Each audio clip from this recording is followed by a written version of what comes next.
When I was young, I didn't really know what I was going to do when I got older.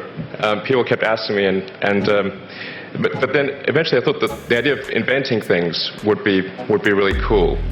And the reason I thought that was because I read a quote from Arthur C. Clarke, which said that a sufficiently advanced technology is indistinguishable from magic, and that's really true. If you go back, say 300 years, the things that we take for granted today would be you'd be burned at the stake for. Being able to fly, that's crazy. Being able to see over long distances, being able to communicate, and having access to all the world's information instantly from almost anywhere on the earth. This is stuff that really would be magic, or would be considered magic in times past. In fact, I think it actually goes beyond that, because there are many things that we take for granted today that weren't even imagined in times past. They weren't even in the realm of magic. So it actually goes beyond that. So I thought, well, if I can do some of those things, basically if I can advance technology, then that's like magic, and that would be really cool. And I also had sort of a slight existential crisis, because I was trying to figure out what does it all mean? Like, what's the purpose of things? And I came to the conclusion that if we can advance the knowledge of the world, if we can do things that expand the scope and scale of consciousness, then we're better able to ask the right questions and become more enlightened, and that's really the only way forward. I studied physics and business because I figured in order to do a lot of these things, you need to know how the universe works, and you need to know how the economy works.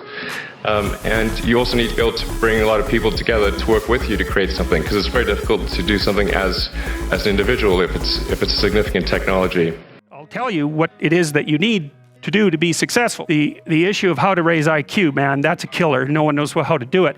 I can tell you how to stop your IQ from decreasing as you get older. Fluid IQ decreases from the time you're 20 and pretty rapidly. It's physical health is the best preventative, so exercise. Physical exercise.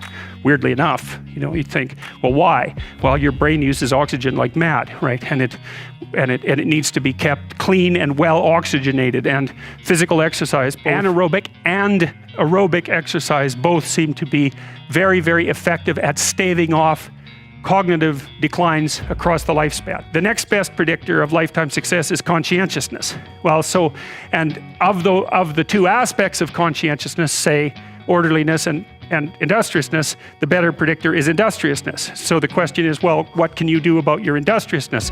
And the answer to that is, well, that's kind of rough too, because there's a strong genetic component.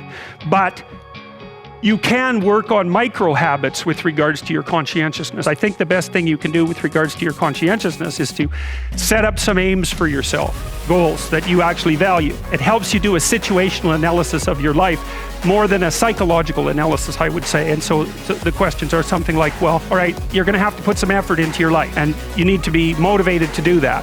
And so what are the potential sources of motivation? Well, you could think about them in the big five manner. If you're extroverted, you want friends. If you're agreeable, you want an intimate relationship. If you're disagreeable, you want to win competitions. If you're open, you want to engage in creative activity.